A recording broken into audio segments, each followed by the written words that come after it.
শুনুন আন্টি, একটা জিনিস আপনাকে খুব ক্লিয়ারলি বলে রাখি, মেঘলা একবারের জন্য চাইনি যে অদ্রিজার কোনো রকম কোনো শাস্তি হোক। ইনফ্যাক্ট মেঘলা তো আমাদের কাজের মধ্যে বাধা দিয়েছে। জিজ্ঞেস করুন এই কারণে দিনের পর দিন আমার আর মেঘলার মধ্যে ঝগড়া হয়েছে কিনা জিজ্ঞেস করে দেখুন। কিন্তু আমি চাই অদ্রিজার সাজা হোক। আমি চাইতাম, আমি আজও চাই, আমি ভবিষ্যতেও চাইবো যে অদ্রিজা যা যা করেছে তার জন্য ও যেন শাস্তি পায়। আমি আজকে ওখানে আসতাম না, অদ্রিজাকে ছাড়াবার কোনো দায়িত্ব আমার নেই। শুধুমাত্র মেঘলা বলেছে বলে আমি আজকে এখানে আসতে বাধ্য হয়েছি আন্টি। আর তারপরে আপনি বলবেন যে ওনাকে আপনার নিজের মেয়ে না। তাই জন্য আমি বলছি তোমাকে, দয়া দেখিও না প্লিজ, প্লিজ দয়া দেখিও না। আমি দেখতে চাই যে তোমাদের দয়া ছাড়া আমি আমার মেয়েকে বাঁচাতে পারি কিনা। একটা মেয়ে, একটা ব্রিলিয়েন্ট স্টুডেন্ট, সে কত কষ্টে কত যন্ত্রণায় এরকম একটা কাজ করতে পারে সেটা আমি একটা মা হয়ে বুঝতে পারি। আচ্ছা, আমার মেয়ের কাছ থেকে তো অনেক জিনিস কেড়ে নেওয়া হয়েছে, তাই নয় কি? আমার মেয়ের কাছ থেকে যদি সেই জিনিসগুলো কেড়ে নেওয়া না হতো,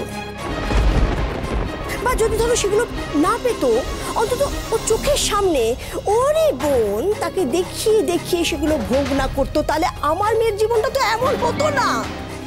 আপনি অদ্রিজাকে সাপোর্ট করছেন তাই তো? ওর ক্রিমিনাল হয়ে ওঠাটাকে আপনি জাস্টিফাই করছেন? হ্যাঁ করছি। তোমার যদি তাই মনে হয় তাহলে তাই করছি, কিন্তু আমি জাস্টিফাই করছি না, আমি ব্যাখ্যা করছি, আমি অ্যানালাইসিস করছি, কারণ আমি একজন মা। আমি আমার নিজের সন্তানকে দূরে ছুঁড়ে ফেলে দিতে পারবো না। তোমাদের আর কি, তোমরা ঝেড়ে ফেলে দিতে পারো, আমি তো সেটা পারি না, পারবো না সেটা আমি করতে। আমি নিজের মেয়েকে দূরে ফেলে দিয়ে অন্যের মেয়েকে আমি বুকে টেনে নিতে পারবো না। এটা তোমাদের আঙ্কেল পারেন, তার এই পাড়াটাকে আমি সম্মান করি না। আমি নিজের সন্তানের এভাবে ক্ষতি করতে পারি না, তাকে দূরে ফেলে দিতে পারি না।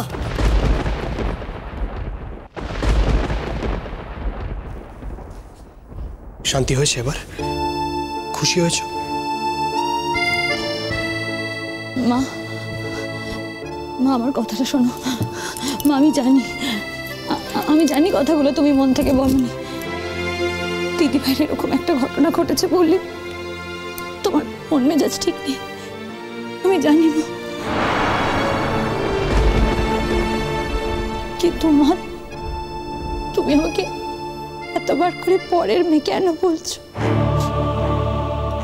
আমি জানি তুমি রেগে আছো, কিন্তু আমি কিছু মনে করিনি, আমি কিচ্ছু মনে করিনি। প্লিজ আমাকে একটু থাকতে দাও না মা। দেখো, আমরা সবাই মিলে গিয়ে চলো না কথা বলি লয়ারের সাথে, তুমি একা যেও না। বারবার করে তো একটা কথাই বলছি মেঘলা, বারবার করে তোমাদেরকে তো একটা কথাই বলছি, আমার তোমাদের থেকে কোনো সাহায্যের প্রয়োজন নেই। অনেক হয়েছে, ঢের হয়েছে, আমি তোমাদের কাছ থেকে কোনো সাহায্য চাই না। কারণ আমি জানি তোমরা সাহায্য নাম করে আসবে, তারপর তোমরা এমন একটা পার্মানেন্ট ব্যবস্থা করবে যাতে তিথি জেলেই থেকে যায়। এটা তোমাদের মনে ইচ্ছে, আমার জানতে আর বাকি নেই তোমাদেরকে। প্লিজ প্লিজ তোমাদের থেকে আমি কোনো সাহায্য চাই না, বুঝতে পারছো? আন্টি প্লিজ, আপনাকে রিকোয়েস্ট করছি, আপনি নিজেকে এত ছোট করবেন না। আপনি কাজ 3 সেটা ভুলে যাবেন না। আর তার থেকে বড় কথা, মেঘলা যে আপনাকে মা বলে ডাকে সেটা ভুলে যাবেন না প্লিজ। এই সম্পর্কগুলোর না একটা দায়বদ্ধতা থাকে, আনফর্চুনেটলি আপনি সেটাও ভুলে গেছেন। আমরা কিন্তু এখানে আপনার সাহায্য করতে এসেছিলাম, আমরা সত্যিই চেয়েছিলাম যাতে অদ্রিজাকে ছাড়াতে আমরা সাহায্য করতে পারি। আপনি মেঘলার পুরো এফার্টটাকে না অনেক ছোট করে দিলেন, ওকে ইনসাল্ট করলেন, ওকে ভুল বুঝলেন। ঠিক আছে, একদিন না একদিন এর দাম আপনাকে দিতে হবে। এনিওয়ে, আশা করি আপনি যে কাজে এসেছেন সে কাজে সাকসেসফুল হবেন। All the best. চলো মেঘলা, এসো। এসো মেঘলা, প্লিজ। মেঘলা, অনুরাগ ছাড়ো। মা মা মা প্লিজ, তুমি আমার কথাটা একটু শোনো, ঠিক আছে? তুমি এখানে প্লিজ একা একা থেকো না, আমাদেরকে ভেতরে যেতে না দাও, বাইরে বসতে দাও মা প্লিজ। দোহাই দোহাই তোমার মেঘলা, দোহাই তোমার সামনে হাত জোড় করছি, আমাকে একা ছেড়ে দাও, চলে যাও আমার চোখের সামনে। আমি তোমাকে দেখতে চাই না, চলে যাও। তোমার লজ্জা নেই মেঘলা? আন্টি তোমাকে এতক্ষণ ধরে অসম্মান করছেন, অপমান করছেন, তোমার একটু লজ্জা নেই? শোনো মেঘলা, যে মানুষের আত্মসম্মান বোধ থাকে না সে মানুষ হয় না। চলো বলছি, চলো চলো।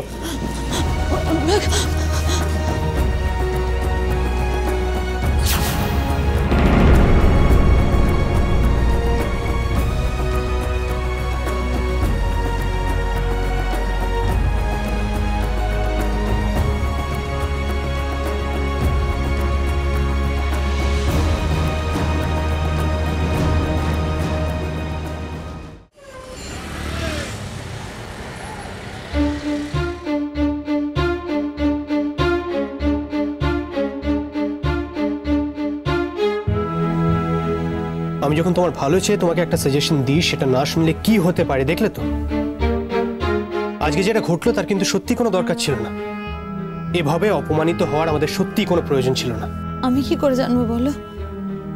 মাও যে দিদি ভাইয়ের ব্যাপারে ছোটাছুটি করবে, ওই একই লয়ারের কাছে যাবে, আমি এটা কি করে জানবো অনুরাগ? তোমার জানা উচিত ছিল। তোমার মা যে এই ব্যাপারটা নিয়ে চুপ করে মুখ বুজে বসে থাকবে না, সেটা তোমার জানা উচিত ছিল মেঘলা। আজকে তোমার বোকামোর জন্য শুধুমাত্র তোমাকে যে কথাগুলো শুনতে হলো তাও না, আমাকেও 4টে কথা শুনতে হলো।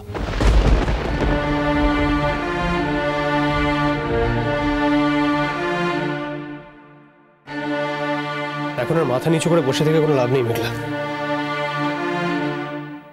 প্রবলেমটা হচ্ছে অ্যাপারেন্টলি তুমি যতটা শান্তশিষ্ট, যতটা সহজ, আসলে ততটা নও। তুমি বেসিক্যালি প্রচন্ড জেদি। তোমার নিজের কথা ছাড়া অন্য কারোর কথা তুমি মানতে রাজি নও। তোমার নিজের কথাটাই ফাইনাল, আর সেটাই তোমার প্রবলেম। তুমি এভাবে বলছো কেন অনুরাগ? আর যদি মার সঙ্গে দেখা না হতো, মা যদি অতগুলো খারাপ কথা না বলতো, তাহলেও কি তুমি এভাবে বলতে? না, হয়তো বলতাম না, হয়তো এক্ষুনি বলতাম না, কিন্তু একদিন না একদিন আমি বলতে বাধ্য হতাম মেঘলা। তোমার ব্যাপারে আমার যে ধারণাটা ছিল, সে ধারণাটা তোমার ব্যবহারই আস্তে আস্তে পাল্টে যাচ্ছে, আর সেটা একদিন না একদিন বলতে আমি বাধ্য হতাম। আমি তোমার কোন কথাটা শুনিনি অনুরাগ? কোন কথাটা শুনেছো মেঘলা? একটা এমন কথা বলো যেটা তুমি শুনেছো। কোনো কথাই তো শোনো না। কি কথা শুনিনি তোমার? মেঘলা প্লিজ, আমাকে এখন তুমি উদাহরণ দিতে ফোর্স করো না। তাহলে কিন্তু আমি একের পর এক কিছু উদাহরণ দিতে পারি যেগুলো বলতে আমার ভালো লাগবে না, আর শুনতে তোমারও ভালো লাগবে না। অনুরাগ, তুমি বেশ কিছুদিন ধরে কিন্তু আমার সাথে খুব খারাপ ব্যবহার করছো। যে ব্যবহারটা আমি ডিজার্ভ করি না, সেই ব্যবহারটাই তুমি আমার সাথে করছো। কেন বলো তো?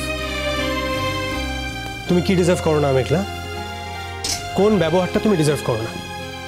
তোমার এই কথাগুলো বলার মূল বক্তব্য কি? তুমি এরপর থেকে কোনোদিন কোনো ভুল করলে সে ব্যাপারেও আমি তোমায় কিছু বলতে পারবো না, তাই তো? আমি সে কথা একবারও বলিনি অনুরাগ। সমস্যা হচ্ছে তুমি জোর করে আমার ভুল ধরছো। দেখো, আমি কিন্তু এমন কিচ্ছু করিনি যার জন্য তুমি এই কথাগুলো আমাকে বলতে পারো। বরং আমি সবার সাথে মানিয়ে সবার কথা শুনে চলারই চেষ্টা করেছি। না করোনি। যদি করতে তাহলে তুমি দিনের পর দিন অদ্রিজাকে এ বাড়িতে এনে রাখতে আমায় ফোর্স করতে না মেঘলা। সেটা কিন্তু তুমিই করেছো। আর অদ্রিজা যদি এই বাড়িতে এসে না থাকতো তাহলে আমাদের কোনো ক্ষতি হতো না, কোনো সমস্যা হতো না। তোমার আজকে যে সর্বনাশটা হয়েছে সেটাও হতো না। কোন সর্বনাশ অনুরাগ? কোন সর্বনাশ হয়েছে আমার জীবনে? থাক, আমি এ ব্যাপারে কোনো কথা বলতে চাই না। না, এই ব্যাপারে কথা বলতে চাই না বললে তো হবে না। তুমি সব কথা এভাবে অর্ধেক শেষ করে দিতে পারো না। আমিও একটা মানুষ, আমারও সহ্যের একটা সীমা আছে। আমি এমনিতেই যথেষ্ট কষ্টের মধ্যে আছি, অপমানের মধ্যে আছি। হ্যাঁ আছো, কিন্তু আমার তো মনে হয় সেই অপমানের কথা তুমি নিজেই মেনে নিতে চাও না, মনে রাখতে চাও না। যদি মনে রাখতে তাহলে অনেক বেশি সতর্ক হতে, আর সতর্ক হলে অন্তত এইভাবে অপমানিত হতে না। তুমি ঠিক কোন অপমানের কথা বলছো বলো তো? এগুলো আমি বললাম তো, আমি এই ব্যাপারে আর কোনো কথা বলতে চাই না। তোমার তো এই মুহূর্তে খুশি হওয়া উচিত, আনন্দে থাকা উচিত।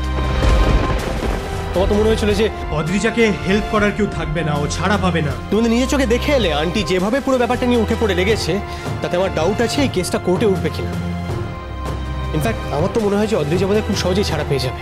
আর শুধু ওটা নিয়ে কেন, এই 4টে ছেলের কেস নিয়ে অদ্রিজার কোনো শাস্তি হবে না, শুধুমাত্র তোমার উদাসীনতার কারণে।